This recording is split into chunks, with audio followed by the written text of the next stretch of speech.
우리들에게 주시는 하나님의 말씀 창세기 22장 1절로부터 4절 말씀입니다. 그 일 후에 하나님이 아브라함을 시험하시려고 그를 부르시되 아브라함아 하시니 그가 이르되 내가 여기 있나이다. 여호와께서 이르시되 내 아들 내 사랑하는 독자 이삭을 데리고 모리아 땅으로 가서 내가 내게 일러준 한 산 거기서 그를 번제로 드리라. 아브라함이 아침에 일찍이 일어나 나귀의 안장을 지우고 두 종과 그의 아들 이삭을 데리고 번제에 쓸 나무를 쪼개어 가지고 떠나 하나님이 자기에게 알려주신 곳으로 가더니 제3일에 아브라함이 눈을 들어 그곳을 멀리 바라본지라. 이 말씀 가운데 성령께서 함께 하시기를 기원합니다. 지난주에는 우리 한올총회 주일로 공동체 전체가 함께 예배드렸고요. 2주 전에 제가 시험이라는 제목을 가지고 예수님 받으신 시험에 대한 말씀을 나눴습니다. 오늘 그 본문 말씀에 이어서 아브라함이 시험 받는 장면에 대한 말씀을 나눌 건데, 이렇게 시작이 되잖아요. 하나님이 아브라함을 불러서 시험하시려고. 자, 시험이 뭐냐? 여러분, 통과하고 패스가 중요한 것이 아니라 시험이 가지고 있는 의미는 지금 단계에서 다음 단계로 진입하는데 자격을 갖추었느냐라는 것을 테스트하는 겁니다. 본문은 참 잘 아는 본문이기도 하고요. 우리가 참 이야기 많이 하는 본문이기도 하고요. 그러면서도 참 어려워하는 본문이기도 합니다. 어떤 시험이죠? 내 아들 이삭을 내게 바치라 얘기잖아요. 번제로 바치라 하는데, 그래서 그 시험에서 아들을 바치라 했더니 바쳤더니 더 많은 축복을 받았더라. 이건 좀 표면적인 거고요. 우리가 그렇게 생각을 합니다. 바치냐 못 바치냐, 바치면 합격, 못 바치면 불합격. 이건 좀 너무 1차원적인 거 되는 거예요. 성경의 말씀이 우리에게 다가올 때 그렇게 1차원적으로만 다가오지는 않아요. 너무 좀 그렇잖아요. 바치면 합격, 못 바치면 불합격. 이거 아니란 말이에요. 오늘 본문이 무엇을 얘기하느냐? 이렇게 이해를 하니까 바치면 합격, 못 바치면 불합격. 이해를 그렇게 하니까 성도 여러분들에게 물어보면 동일하게 나에게도 이 질문이 왔을 때 바치겠느냐, 못 바치겠느냐. 자꾸 그걸 생각을 하는 거예요. 그러니까 그 질문이 내게 온다면 하나님이 원망스럽다. 이렇게 되는 거죠. 나는 내 인생 중에 내 자식이 최고인데 이 질문이 나한테 온다면 이게 누가 뭐래도 이건 받아들일 수 없다. 뭐 이렇게 이야기하기도 하고요. 실제로 그렇잖아요. 여러분, 자식 바치라고 그러면 바치실 거예요? 또 은유적으로 상징적으로 그런 얘기 많이 해요. 나에게 가장 귀한 것 주님이 요구하실 때 내가 포기하고 바칠 수 있겠느냐 없겠느냐 이걸 묻는 것이다. 다 좋습니다. 자, 어떻게 해석이 가든 여러분 풍성한 상상력으로 이 시험에 대해서 다가가는 것 다 좋아요. 여러분들에게 여러분 자신을 성찰할 수 있는 귀한 말씀이 되기 때문에 다 좋습니다. 오늘은 조금 다른 면에서 오늘 살펴보는데 조금 부분적인 면에서 내용적인 면을 다룰 거고요. 그 부분을 통해서 우리에게 오늘은 또 무슨 말씀으로 다가올 것인가 이걸 말씀드릴 건데, 이렇게 시작되죠. 오늘 본문 말씀이 이렇게 시작해요. 그 일 후에 바로 그 하나님이 아브라함을 시험하셨다. 하나님이 그에게 아브라함아 하고 부르시니 아브라함이 대답하였다. 예, 제가 여기 있습니다. 그 일 후에 무슨 말이냐라는 거예요. 무슨 일 후에냐라는 거예요. 물론 본문상으로 보면 오늘 22장 1절이 시작이 되니까 21장의 사건 그 일 후다 이렇게 생각할 수 있는데, 그 일 후에라고 시작되는 문장이 오면은 성서 본문에서 항상 동일해요. 뭔가 새로운 사건을 우리들에게 말하려고 할 때 좀 정신 바짝 차리고 들어야 한다 이렇게 되잖아요. 성서에서 하나님으로부터 시험을 당하는 또 다른 인물인 욥과 비교해 볼 수 있습니다. 욥기 1장에서 하나님은 신앙심이 깊은 동방의 부자 욥을 자랑했습니다. 그 하나님의 아들 가운데에서 사탄이 우리가 생각하는 악마의 개념이 아니라고 말씀을 드렸어요. 사탄은 여기에서 사탄은 모두가 예라고 할 때 아니요 해서 그 문제를 다시금 뒤집어 볼 수 있는 그거를 요구하는 존재예요. 우리 삶에서도 그래요. 이게 이제 헬라 철학에 와가지고 이분법적으로 악마적인 개념으로 이렇게 가면은 안 되고, 여기서 나오는 사탄이라는 것은 동일하게 하나님의 섭리하에 있는 존재예요. 그래서 우리를 다시금 짚어보도록 요구하는 거예요. 그 사탄이 욥의 신앙심에 의문을 품습니다. 사탄은 욥이 신앙심이 좋은 이유를 그가 건강하고 축복을 받아서 화목하고 부자이고 그렇기 때문에 그렇다. 이런 외부적인 조건이 다 사라졌을 때 과연 욥이 동일하게 하나님을 존중하겠는가? 이 질문을 주잖아요. 그걸 보려고 하나님이 욥에 대한 시험을 허용합니다.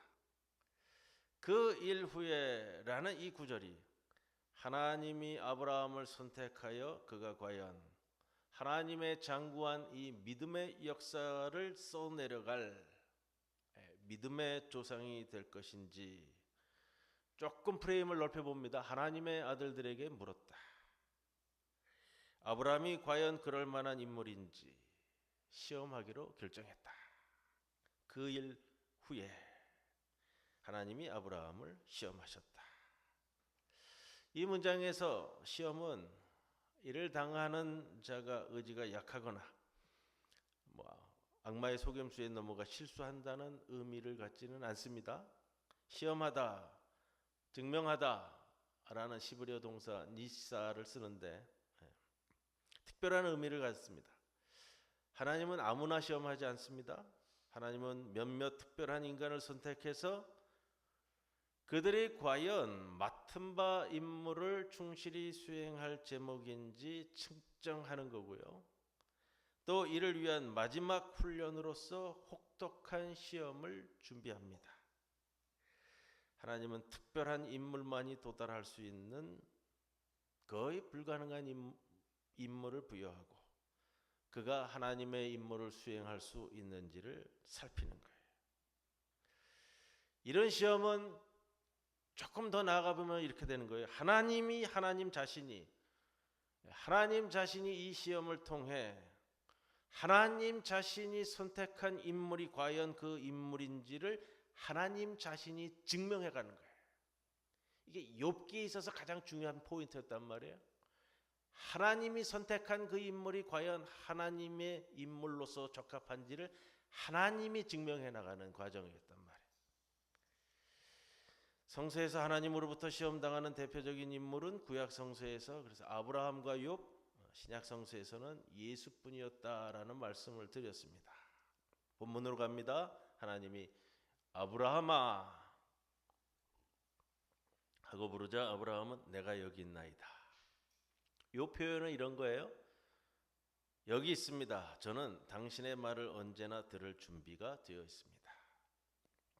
하나님의 소리를 듣고 무릎을 꿇고 팔을 벌려 하늘을 바라봤는지는 알 수 없지만 아브라함은 하나님이 자신의 이름을 부르는 소리를 듣고 제가 여기 있나이다 이 고백을 합니다. 시브리어로 힌넨이라는 말을 쓰는데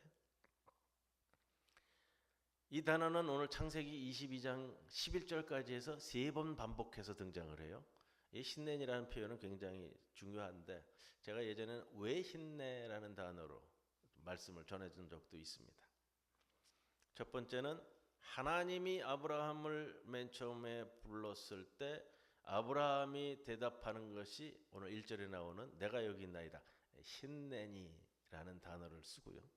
두 번째는 7절에 아들 이삭이 아브라함에게 질문하려고 아버지 하고 불렀을 때 내 아들아 내가 여기 있다 이 동일한 단어를 써요. 힌넨이.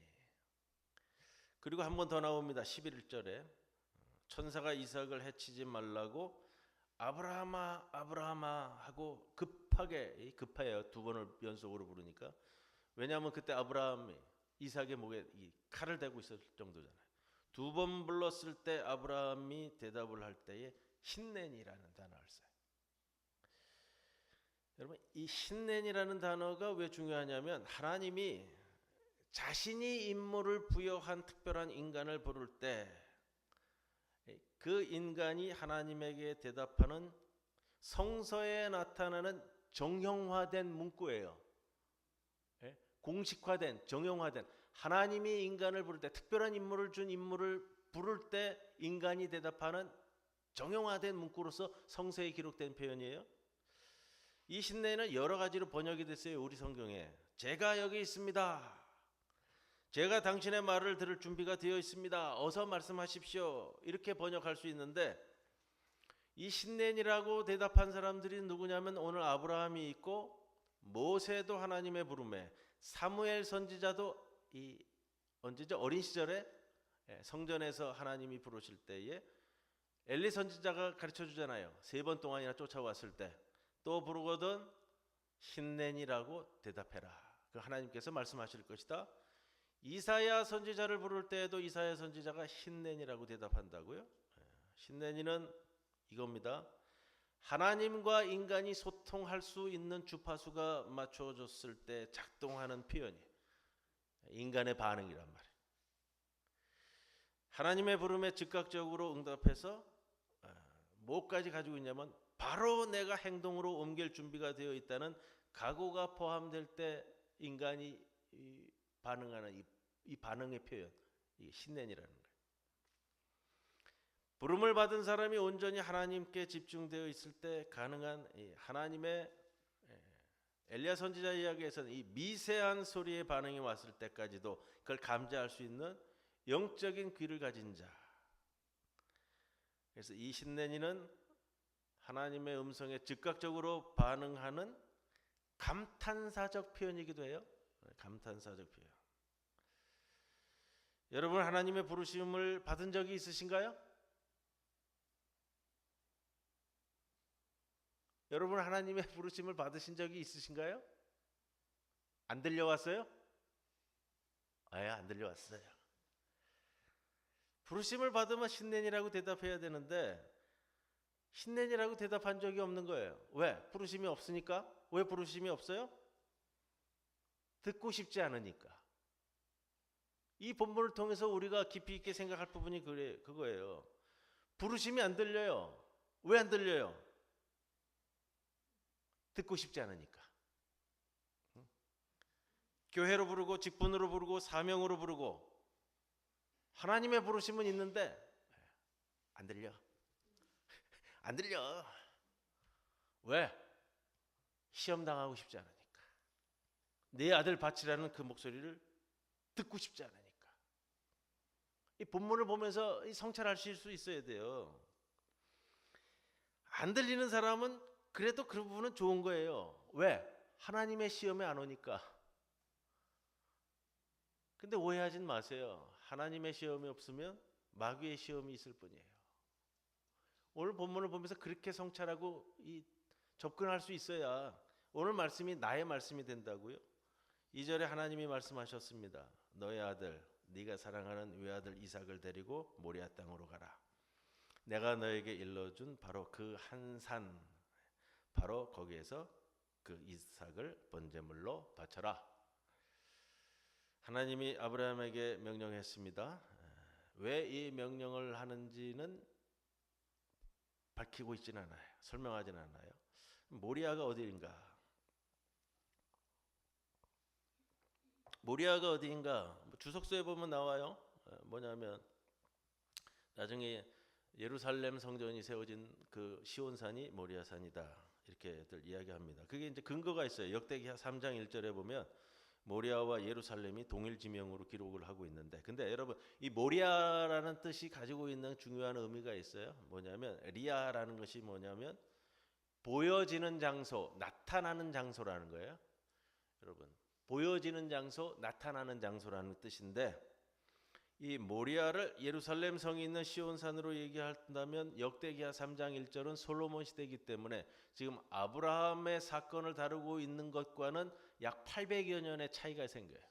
그래서 나중 이야기로 그 모리아산을 시온산으로 대체하실 수는 있지만 오늘 본문을 그 어원적 그 뜻을 가지고 있다면 나타내어지는 산, 보여지는 산, 이 개념을 갖고 오늘 좀 접근을 합니다. 모리아는 지명이 정확히 어딘지는 뭐 말하기가 좀 어려워요. 성서가 기록될 당시에 이 기원전 6세기이기 때문에요. 정확히 어느 장소냐 아마 사라져서 모를 것 같습니다. 그러나 우리가 생각할 수 있는 건 그거예요. 하나님이 보여주는 산이고요. 우리가 조금 더 나가면 신앙적으로 영적으로 보여지는 장소입니다. 하나님의 명령을 받고 자신의 소명을 찾아 내 삶을 정성스럽게 살다 보면 내 눈앞에서 서서히 자신의 모습을 드러내는 장소로서의 모리아산. 여러분 그거예요. 내가 지금 보거나 만질 수 있는 곳이 아니라 각자의 삶에서 내 스스로 발견해야 할 나만의 우리 자신만의 장소로서의 모리아. 우리는 그 장소를 스스로의 힘으로 찾아야 할 일상이기도 합니다. 모리아 땅과 연결된 단어적 표현에서 우리 이 성경에서 또 영어 성경에서 마찬가지로 이렇게 번역해서 좀 이렇게 재배되어 가지고 담고 있지 않는데 창세기 12장에서 하나님께서 아브라함을 불러서 떠나서 가라라고 할 때도 동일한 단어가 나와요. 뭐냐면 레크루카라는 단어를 쓰는데 뭐냐면 오늘도 가라고 할 때 이게 번역에서 삭제됐어요. 앞에 무슨 번역을 덧붙여야 되냐면 너 자신을 위해 가라라는, 너 자신을 위해서 가라. 아브라함을 12장에서 불렀을 때도 너 자신을 위해 너 친척 본토 아비 집을 떠나라 했고, 오늘 22장에서도 아들을 바치기 위해서 이야기할 때 너 자신을 위해 떠나라라는 단어를 같이 포함하고 있어요. 자, 하나님이 이 영적인 여정에서 아브라함과 이삭의 삶의 여정에 있어서 이것이 중요하다는 사실을 표현할 수도 있고, 모리아라는 이 장소가 지상의 장소가 아니기 때문에 하나님이 그 장소를 분명하게 지정할 수 없기에 이 표현을 쓰고 있을 수도 있고요. 그러나 이 표현을 오늘 본문에서 쓰죠. 모리아는 내가 너에게 말해줄 산들 가운데 하나라는 거예요. 내가 너에게 지정해줄 그 장소 가운데 하나라는 거예요. 이 표현은 사람이 우리 삶의 의미와 우주와 자연의 신비를 탐구하는 우리 신앙의 평생에 걸친 영적인 여행을, 또 신앙적 삶을 살기로 결심하고 그런 삶을 하루하루 평생을 살아가다 보면 그 의미와 신비가 서서히 내 눈앞에 드러내어지는 산으로서의 모리아산.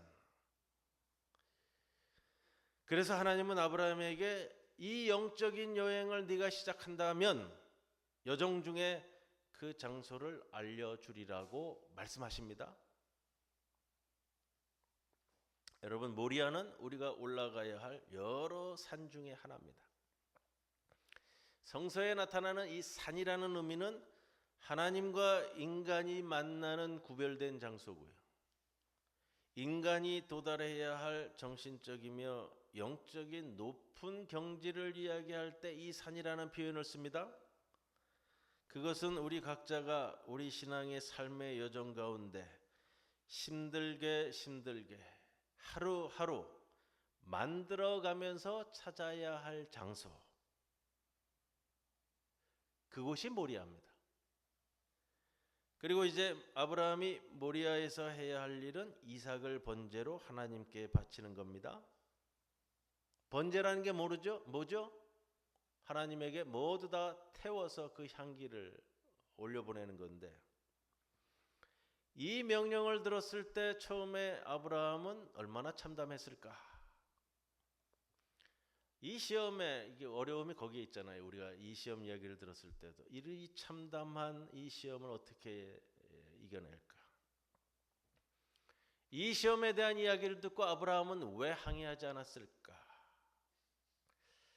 오늘 밤 꿈에 하나님께서 나타나 그러한 요구를 여러분에게 하신다면 여러분은 어떻게 하실까? 근데 재밌는 게 있어요. 이 사건에서 사라가 등장하지 않죠. 왜 사라가 등장하지 않을까요? 사라가 알면 난리법석을 피울 테니까. 그렇게들 흔히 이야기해요. 그거 있을 수 있어요. 가능성이 높아요. 사라가 알면 뭐 당연히 뭐 난리법석을 내가 낳은 아들, 이 귀한 아들 아브라함이 하나님 좋다고 아들 번제로 바치겠다고 데려가겠다. 아브라함이 이것을 아니까 일찍이 제외시킬 수도 있어요. 그럴 수도 있어요. 그런데 지금까지 사건을 보면 이런 것도 생각할 수 있잖아요. 지금까지 아브라함과 사라의 관계에서 항상 말썽을 피운 건 아브라함이지 사라가 아니에요. 무슨 말씀이죠? 누이라고 속이자고 한 것도 아브라함이었고 하갈과의 관계에서도 맺고 끊는 것이 없어가지고 항상 문제를 일으켰던 거는 아브라함이지 사라가 아니잖아요. 사라가 그렇게 가벼운 인물은 아니라는 거잖아요. 맞아요? 동의하세요? 남자들이 싫어할 건데.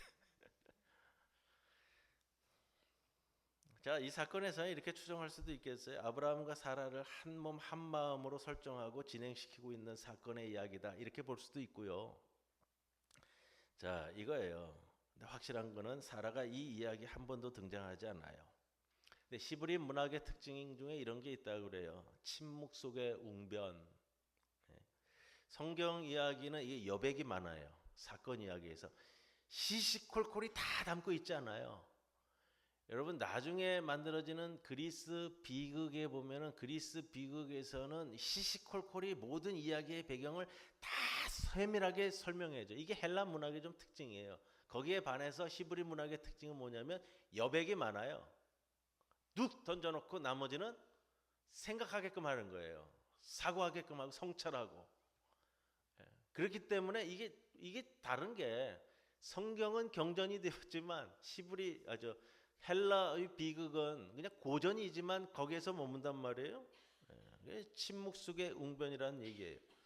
그저 모든 사건을 묵묵히 지켜볼 뿐이다. 이렇게 설정하고 갈 수 있어요. 아브라함이 길을 떠날 준비를 시켰습니다. 철저한 준비를 쓰고 있는 것을 3절에 요약해서 확 쓰고 있어요.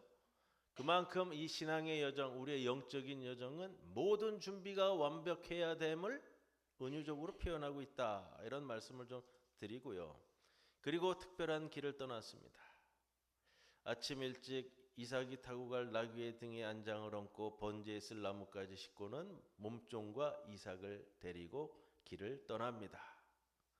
하나님이 알려준 모리아는 3절에서 새로운 표현을 써요. 3절 말씀 보세요. 번역에서 그 표현이 조금 치우쳐졌지만 아브라함이 아침에 일찍 일어나 나귀의 안장을 지우고 두 종과 그의 아들 이삭을 데리고 번제에 쓸 나무를 쪼개어 가지고 떠나 하나님이 자기에게 일러주신 곳, 하나님이 아브라함에게 일러주신 곳, 그곳. 근데 그곳이라는 표현이요 4절에서도 다시 등장하거든요. 뭐냐면 제3일에 아브라함이 눈을 들어 그곳을 멀리 바라본지라. 그곳 이렇게 표현돼요. 아브라함이 그의 신앙의 여정을 통해서 하나님이 말하는 그곳을 어렴풋이 알기 시작했다라는 것을 담고 있습니다. 모리아는 여행을 떠나야만 보여지는, 여러분 하나님의 부르심에 응답해서 출발을 해야만 나타나지는 곳이에요. 미래의 장소이기도 하지만 3절에서 아브라함과 이삭이 영적인 여행을 떠난 후에는 그들에게 이 표현이 지금의 장소로 인식되기 시작하는 거예요. 하나님이 말씀하시는 모리아 땅은 미지의 세계가 아니라 영적인 여행, 영적인 여정 그 자체이기도 한 거예요. 사흘 만에 아브라함은 고개를 들어서 멀리 그곳을 바라볼 수 있었습니다. 낮에는 살인적인 태양빛을 피해 나무 그늘에서 쉬어야 했고 밤에는 엄습하는 추위와 싸우며 밤하늘에 수놓은 수많은 별들을 보고 넋이 나갔을 수도 있습니다. 사흘이라는 상징적 표현이 등장합니다. 성경에 참 많이 등장하잖아요. 사흘이라는 모티브. 사흘이라는 이 상징적인 기간은 자기 자신을 완벽하게 죽여내고 새로운 자아를 생성하는 준비하는 시간으로서 주어집니다. 이 결정적인 시간이 지나면 이들의 눈에 그곳이 들어오기 시작하는 거예요. 그곳, 굉장히 중요한 개념인데요. 함마컴이라는 단어를 써요. 함마컴. 네. 문자적인 의미, 축자적인 의미를 따지면 이런 뜻이에요. 그곳은 뭐냐면 내가 서 있는 지금 이 장소, 여러분, 내가 지금 여러분 앉아 있는 바로 이 장소, 이걸 함마컴이라고 해요. 그곳. 함마컴, 이 하마컴이라고 하는 것은 유대교 의례를 설명하던 핵심 용어인데 이것이 나중에는 예루살렘을 지칭하는 용어로 사용되기도 했습니다. 근데 예루살렘 성전이 파괴된 이후에는 그들의 손에 주어진 것은 예루살렘 성전은 없기 때문에 이 토라 성경이 있잖아요. 토라를 공부하고 묵상하는 회당, 가정, 또 하나님을 만나는 사람들이 누리는 지금 여기에 그 상태를 함마콤이라고 얘기하는 중요한 표현이거든요.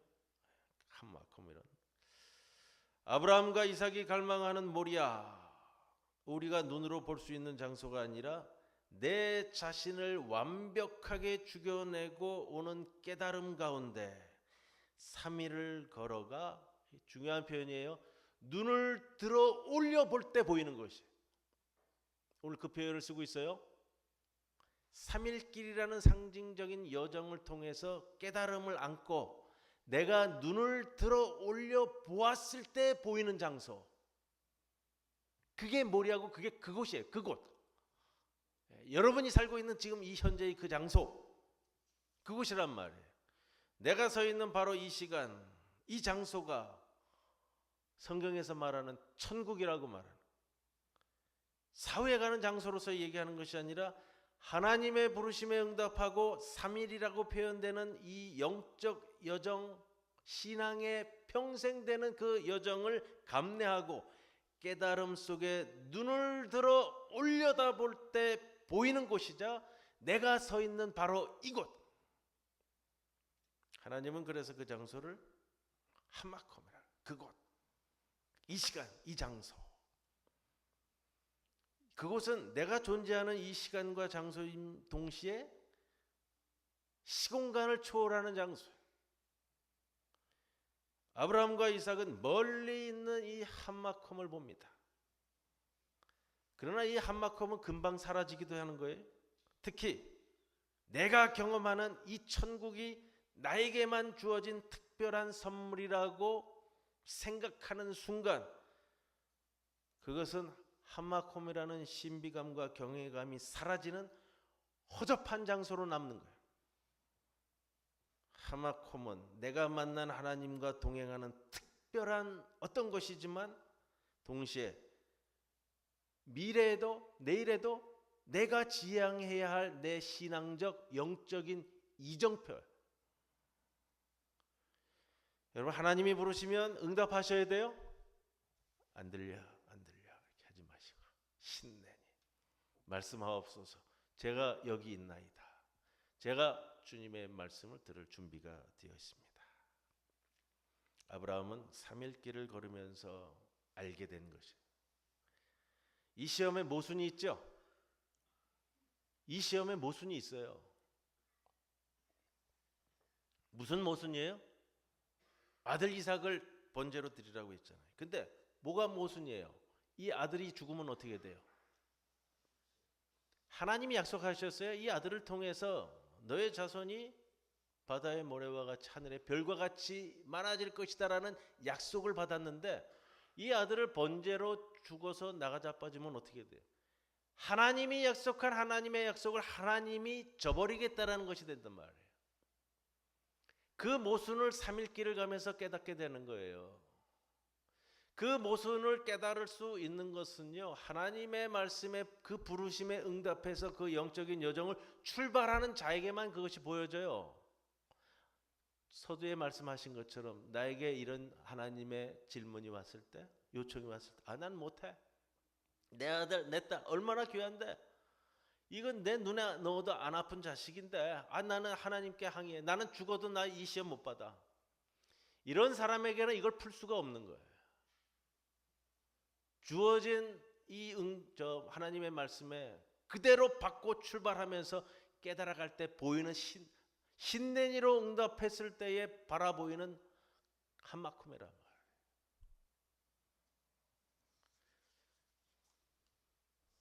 삼일 여정을 출발할 때는 모르지만 받고 가면서 깨닫게 되는가. 그래서 7절에 아들 이삭이 묻잖아요. 아버지요. 7절에 또 신내니 하고 아브라함이 대답하죠. 모든 제사에 사용할 물건들은 다 준비되었는데 정작 제물은 어디 있습니까? 아브라함이 대답하잖아요. 하나님이 자기를 위하여 친히 준비하시리라. 여정 가운데 아브라함은 깨달아가는 거예요. 점점. 여정 중에 아브라함은 알게 되는 거예요. 이삭을 바치라고 했지만 그러나 그 제물은 하나님이 자기를 위하여 친히 준비하실 것이다 라는 걸 알고 하루를 가는 거예요. 그래서 이 사건의 결론이 뭐예요? 나중에 나오는 여호와 이레잖아요. 여호와 이레. 하나님께서 친히 준비하신다. 하나님이 친히 준비하시는 여호와 이레 신앙은요, 여러분, 부르심에 응답하는 자에게 하나님이 부르신 요청하는 그 영적 여정을 걸어가는 자에게 주어지는 축복이에요.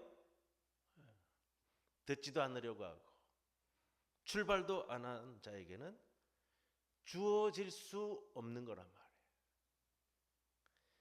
아브라함을 시험하시라고. 오늘 제목입니다. 홍길동을 시험하시라고. 제 이름을 넣어서 부르는 거예요. 김강호를 시험하시라고. 오늘 말씀, 오늘 이 본문을 붙들고 오늘도 오늘의 영적 여정에 한 발자국 더 내디딜 수 있는 우리 성도 여러분 모두가 되시기를 주님의 이름으로 간절히 축원을 드립니다. 고마우신 아버지 하나님, 오늘도 불러주신 은혜에 감사드립니다. 주의 부르심을 따라 살아가는 주의 백성들 되게 하여 주시고 언제든 부르신다면 우리의 신앙 여정, 영적 여정을 출발하고 바라볼 수 있는 그 은총도 허락해 주옵소서. 예수님의 이름으로 기도드리옵나이다. 아멘.